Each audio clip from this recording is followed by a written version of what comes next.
Hey guys, hope everyone has been well since my last little post. I want to take this opportunity to hop up in y'all feed and humbly share some more tabs with y'all. Just a couple of things I've seen in recent days that I feel very motivated to share with everyone I know.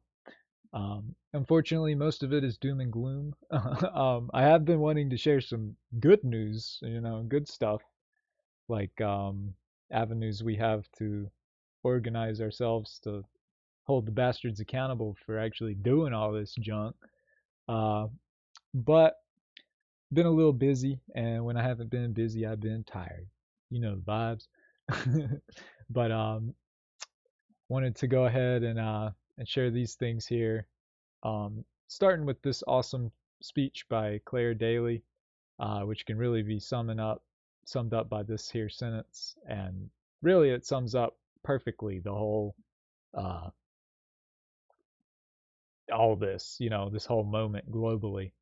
Um, but yeah, we got that. Got a little couple of climate things and then some economy things I just wanted to touch on because I would hate for it to be falling through the cracks with all this other information that's coming out pretty much hourly. So yeah, I'll go ahead and play this and we'll start working our way through them. Of all of the insane discussions that we've had in here, this one absolutely has to take the biscuit. Iran's unprecedented attack on Israel. As if Iran woke up one day and decided to strike Israel out of the blue. As if Israel's targeted attack on the Iranian embassy in Syria, which killed 16 people, a flagrant violation of the Vienna Convention, had never happened. Everybody outside this room knows the cause of the escalation is Israel. Everybody knows that Israel has been trying to broaden the conflict in the region to detract from their genocidal war on Gaza. And everybody knows that the EU, who for 7 months of the most proportionately destructive war in history have failed to condemn and sanction Israel, have immediately and unanimously condemned and sanctioned Iran for a disciplined retaliation which killed nobody. The world is changing. Your settler colonial project has been exposed like never before, and the world can see that the EU emperor has no clothes. I have to say So yeah, awesome, awesome speech, truth to power, and like she was saying, it's been exposed in a way that has never been before. Which, you know, the status quo isn't exactly shy about, exposing itself in that way. It almost seems like these fuckers revel in rubbing it in our faces. But, that and then along with these next couple of tabs are really like just like a new level of egregious mask off kind of stuff. It's just like, blatantly, it's like indefensible, irredeemable. The people involved should most certainly be held criminally accountable, and we should be navigating our lives in a manner that makes that happen. Like we got to organize our workplaces, our communities, etc. Um, but yeah, we'll talk about that a little later on. I wanted to go ahead and dive into this main thing I wanted to talk about is kind of our country's administration and its behavior against the ICC. Um, so, with regard to an active genocide or any of the domestic problems that our communities are currently subject to, or, think global issues like pollution or the climate crisis. Out of all those things, our government is choosing to funnel its energy and resources into exerting strenuous diplomatic efforts to prevent the ICC from issuing arrest warrants against Benjamin Netanyahu and other Israeli officials. So, it's like almost like what can be said about that? It's like a full mask off, like mafia like behavior, right? and they like what kind of efforts are they going through? It's like to the point where the ICC itself then had to release a statement that effectively reads of them stop trying to, they have to point out that being trying to intimidate the ICC is a crime also. This is right in here. Um, Such threats, even when not acted upon, may also constitute an offense against the administration of justice. So it's like, dude, like this is like some next level mask off bullshit from this administration. It's like, dude, actually crazy. So, like, yeah, I like I was saying before, I really want to make sure everyone I know has seen this because this is just like, dude. I'm sorry I don't have a more eloquent way to kind of talk about that, but it's like, dude, I'm at a loss for words. And again, like I've been studying closely what this country's been doing over the last couple of decades. So it's like, I don't get surprised too often, but this is like, dude, it's actually bonkers. Um, Another good point here in the same realm where they're talking about, you know, of all the things they could be doing, they're funneling money into money and resources into criminality, blatant criminality. APAC was helping this gentleman. The Democratic leadership was also doing that. In case y'all haven't heard about this, that guy and his wife allegedly took nearly 600,000 in bribes. So again, just more blatant criminality from our establishment. We're out here working 40 hours a week, funneling our wealth away from our communities into pockets of fuckers like that. And what do they do with it? They play games and take bribes and leave us out to dry. It's awesome. um, Another good point in this regard here is like, how they're always talking about, mentioning in regard to those domestic issues or the climate. They're always talking about how are we going to pay for it? How is that going to work? But we are not considering, seemingly, I haven't seen any establishment media or anything talking about how are we going to pay for all this increase in police budgets? To point out also in that regard, uh, the biggest protests in this nation's history were explicitly about the militarization of police and other things and their increasing budgets to the detriment of our communities. Yet again, this administration has done the exact opposite of what people were protesting for. And again, now we're seeing real consequences of that. Students who are daring to occupy space in their own universities for a good cause, for what anyone who loves freedom should identify as a good cause, um, are, being brutalized and repressed, right? It's like, hey guys, I thought, you know, occupying land against the rules was like this country and this establishment's whole thing. Like, dude, that's Israel's whole thing, and we're giving them 28 billion, but we're beating up our own, youth.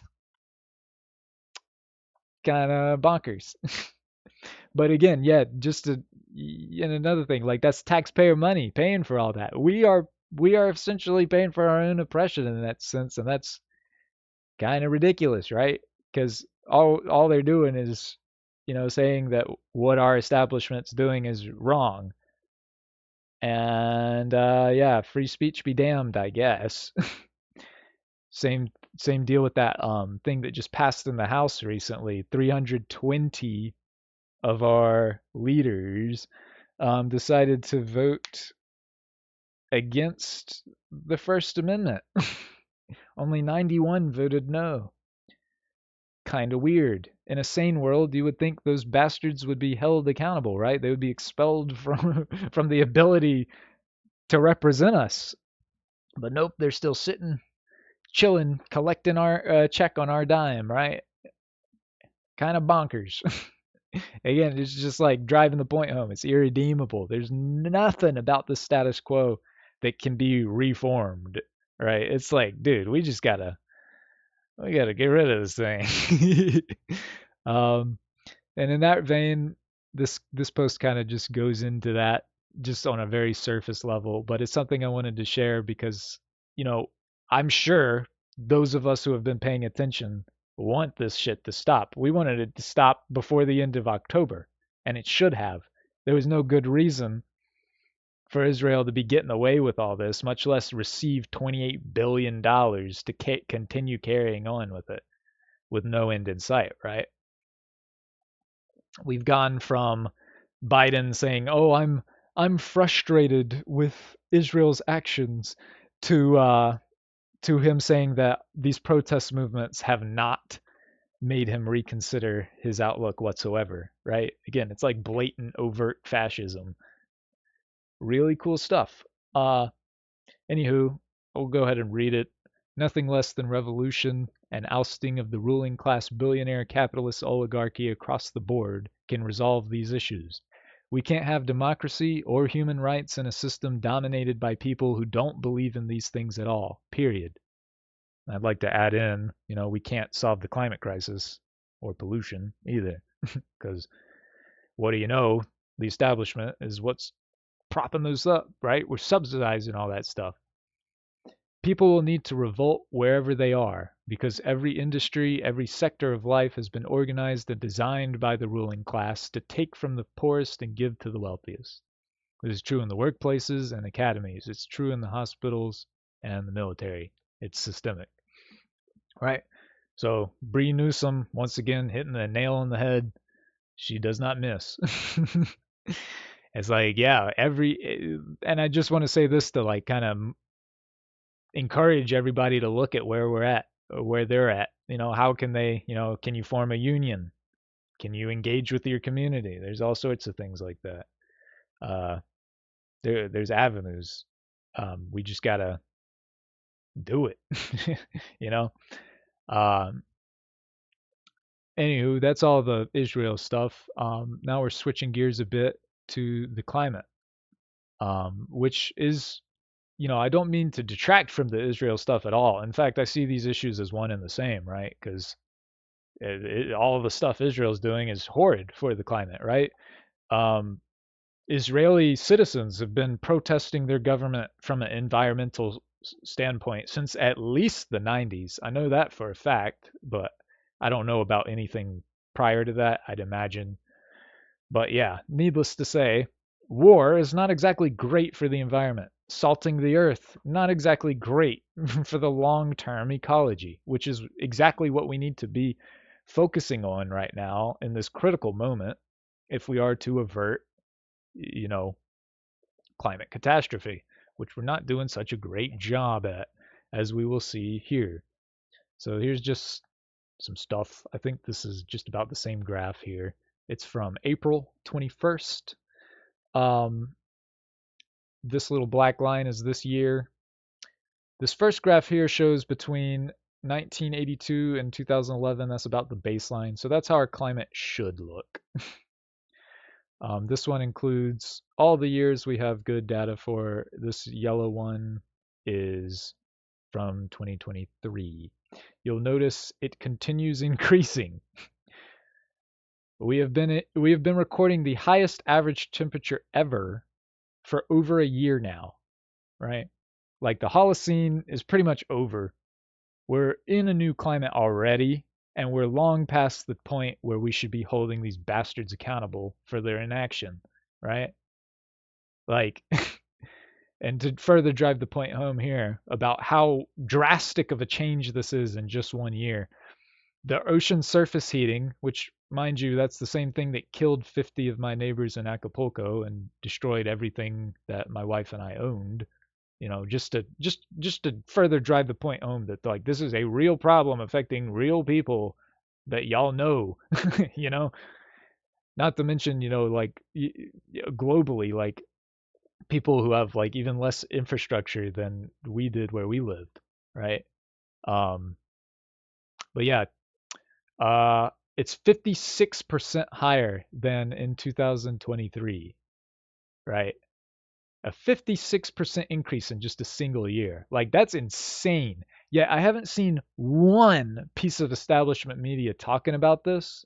I haven't seen really a lot of individuals talking about it outside of like specifically oriented climate groups, you know? So that's kind of bonkers, right? Like, if there was ever a time to hold our ruling class accountable, I think it would be pretty soon. You know, we could two birds, one stone. Hell, probably a lot more birds than just the two. But yeah, pretty bad. Um, just wanted to run this by y'all too, in case anyone still doesn't believe in the climate change. You can look up the Holocene talking about extinction events and how, you know, bad that is, and all that. Over here, there's just a little bit I wanted to mention. Uh, where was it? Oh yeah, This is from 2016. Many scientists believe the Holocene is now over. Yada yada yada. Where was the part I wanted to talk about that?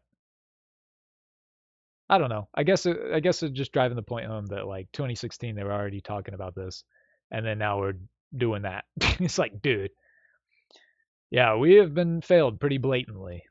Just like Palestinians have been failed, just like our communities have been failed. It's like this thing is working for nobody except those with who already had consolidated capital. This is just another very recent article from February where they recorded for the first time over a 12-month period. Uh, we have been beyond the 1.5C, which is not great. Pretty bad. Again, these people should be, those at the reins making the executive choices in all these regards should be, held accountable for it, right? It's just another one, just a different way to present this data. Kind of crazy, kind of bonkers. And then here's one I saw just before making this video, 5 hours ago. They're projecting at least 3-day heat wave where there's going to be hardly any rain, and it could be between 35 and 40 degrees Celsius, without ruling out up to 50 degrees Celsius, which is around 120. Which, to my knowledge, I don't think Mexico has really been subject to that before. Again, talk about the infrastructure. We have to think about all the people living here who can't just readily rely on AC. Like, what exactly is the plan for them? Are they just fucked because our government decided to not act? Because we didn't decide to hold like 70 corporations accountable? That was the thing that was easier to do, allowing this amount of, I don't even know what the word would be. Criminality? I don't know. But I just, again, I have a lot of trouble wrapping my head around the fact that was acceptable, but holding 70 corporations accountable wasn't. And again, like, great grounds for holding them accountable. And just another thing, another recent article I found, this one's from April. It impacts all of us, right? Every single person we know, our friends, families, and neighbors, all of us are now impacted. Each American could be costed up to 500,000, which I think is a pretty conservative estimate. Globally, climate crisis is expected to cause trillions worth of damage annually. So instead of investing trillions to address the problem, which we definitely could have done and still can, our ruling class has signed us up for trillions of damage annually.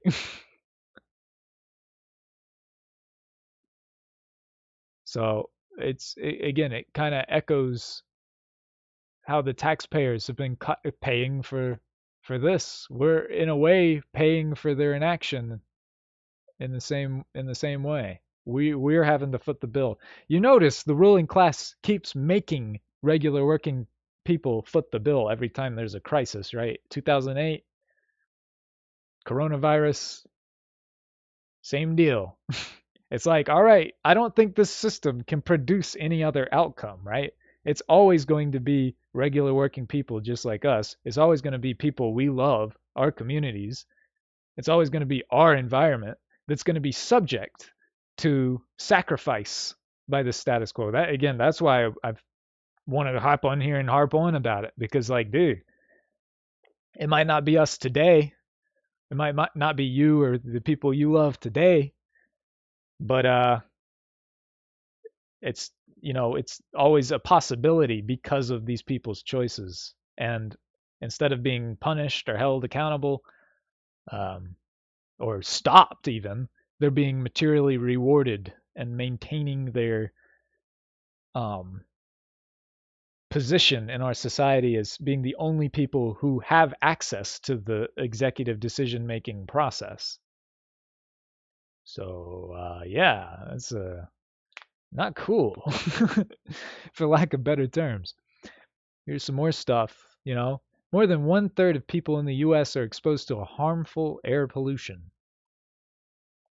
Didn't have to be like that. There's no good reason for that.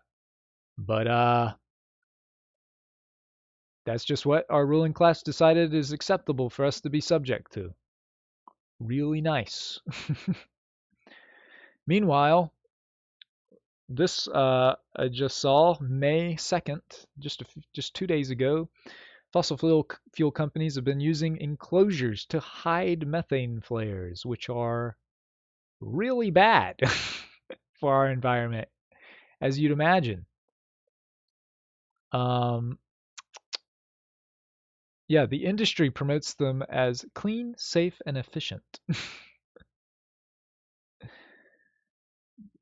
Critics claim that they conceal flaring, which releases 5 times more methane than previously believed. Who would have thought? Again, when you really scrutinize this climate stuff, it's always, oh, this is happening faster than we expected. Oh, this is worse than we thought, right? And it's like when that's the MO and this kind of shit's already happening. It's like, dude, all right, we gotta divert away from that. We can't keep playing games with people's lives. It's just not right. There's no good reason for it. It's literally just so a small subset of the population who we will never even get to meet can be wealthy beyond obscenity while we are, I mean, just look around. Anyway, saw this recently too. Top 1% now has more than the air quotes middle class. Just kind of bonkers.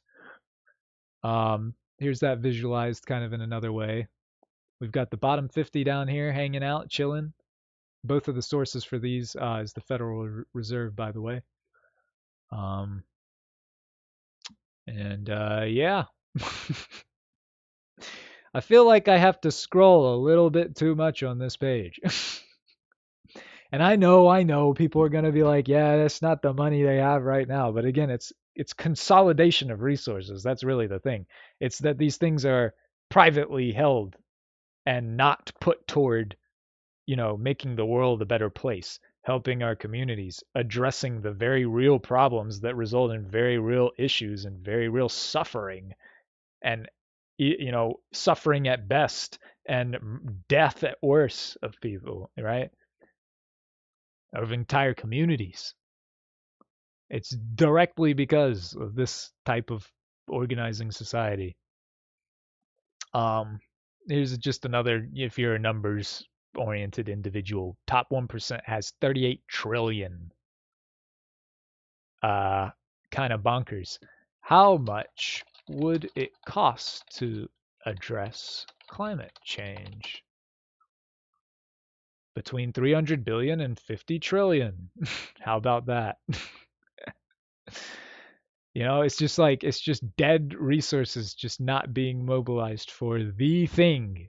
The most important thing we can do is to ensure that we can keep growing food and not have disasters that'll keep taking resources, because that's the thing. That's the tragedy about these climate issues, is that they are a constant cost for people who had no say in the executive decisions that led to them, right? And that's what's so daggone disgusting to me. Again, a parallel with Palestine. Those people had no say in the establishment of Israel. They had no say in the status quo that led to this current state of affairs, or the state of affairs over the last couple of decades. It's the definition of injustice, right? And we're paying for it. We're going to work. We're getting, our government skimming off our wages to do this. The ultimate end of the society, right? All our labor, all our hard work is just so this can happen? Nonsense, right? We should be fighting against it in every single breath we're taking. Anyway, here's an interesting little video. History, a 30-year-old man or woman isn't doing as well as his or her parents were at 30. That is the social compact breaking down. People aged 30 to 34, 60% of them in 1990 had one child. Now it's 27%. People are opting out of America. They're not optimistic about it. They're not having kids. Young people aren't having sex. They're not meeting. They're not mating. The pool of emotionally and economically viable men shrinks every day, which lessens household formation. So we have a real issue. Young people are enraged. So it turns every cut, every movement into an opportunistic infection because, quite frankly, they are just pissed off. They look up, they see wealth, exceptional wealth across my generation and people in certain industries, and they are really struggling. Their purchasing power is going down, and the incumbents create artificial scarcity on campus. We take pride in rejecting 90% of our applicants, so the incumbents who already have a degree see their degree go up in value. We get very concerned with housing and traffic once we own a housing. Housing permits are sequestered from young people. Housing prices have gone from $290 to $420 in the last 4 years.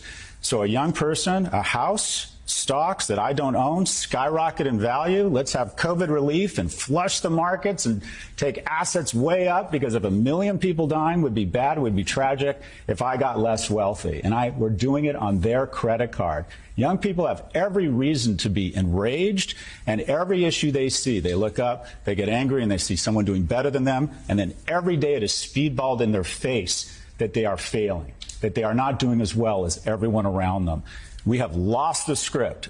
Our kids are more anxious and more depressed and more obese and more addicted, and we have made a purposeful decision to let this happen by ensuring the people around this table stay wealthy at the cost of young people. So for the first time in our nation's history, a 30-year-old man or woman isn't doing as well as his or her. Yeah, so hit the nail on the head pretty much there. Kind of, just what the fuck? It's like, yeah, again, the ultimate end of the society is just to get robbed by a bunch of assholes so they can go proliferate war and destruction of our ecology. That's not cool. Yeah, and again, interesting seeing such stuff on MSNBC, right? You never see stuff like that on there. But and yeah, and then here's just the last thing: how brokenness is making young Americans sick. 51% of Gen Z and millennials, more than half of them, are reporting living paycheck to paycheck. Again, like the ultimate end of society, right? People, half of us are hanging by a damn thread so that our government can go fuck around killing people, either directly or with war, or indirectly with the climate. It's like, dude. And yeah, it's fucked up. Again, it's insane how precarious it all is, right? One little accident, right? One little oopsie, and then all of a sudden you're subject to layers and layers and layers of just suffering. It's unbelievable. Yeah. Again, and with figures like where is it? Like this moving around. Like what the hell? You know, it's like we got to reevaluate what the fuck is all this for? You know? Cuz like you think back to the 1930s, you know, people were able to organize their workplaces and communities to the point where they were winning concessions from the ruling class. They were winning policy, right, from the government. And they didn't even have the internet. They didn't even have the levels of literacy that some of our communities may have, right? So it's like, what better time than now? We should, yeah. Anyway, and then I just wanted to finish it off with this little Bible verse. Um, call it tacky if you want, but I think it really drives the point home too, because you know this nation loves to circle jerk about how it's like the evangelical nation, like a good portion of people vote based on their religious inclinations, right? Or they conduct their lives based on their religious inclinations, right? And but if they read that book, they tell you right here, Jesus is pointing out, people are hungry, you give them nothing to eat. People are thirsty, give them nothing to drink. If they were a stranger, we're not invited. Um, they needed clothes and we're not clothed. They were sick and in prison and we're not looked after. Right over here. Truly I tell you, whatever you did not do for one of the least of these, you did not do for me. And I think that's a good way to, you know, think about things if you're religious oriented or not, right? It's like, come on, man. Because, like, really, when we're talking about just human consciousness in general, it's like, yeah, we're all experiencing suffering in the same way. Why in the fresh fuck are we subjecting fellow humans, people that are just like us, that are concerned with the same things as us, our friends, ourselves, our families, our neighbors, and our environment? And we're subjecting them to, like, these illegal wars for the last several decades, and unjustified wars, and I don't know. It's just like I you look at the repression, you look at the way that they're trying to stand in the way of being held accountable in the International Criminal Court. On the international stage, they're acting out of pocket, right? So, yeah, I just, again, like I was saying, I gotta make sure everybody I know knows about this stuff, man. It's the least I can do. So anyway, thanks for checking this out. If you watched it all the way through, I appreciate you. And if you want to talk about forming a union, either in your workplace or where you live, do any sort of community engagement, I got you, dog. Holla at me. Anyway, keep holding it down in the meantime. I appreciate y'all, and yeah, much love.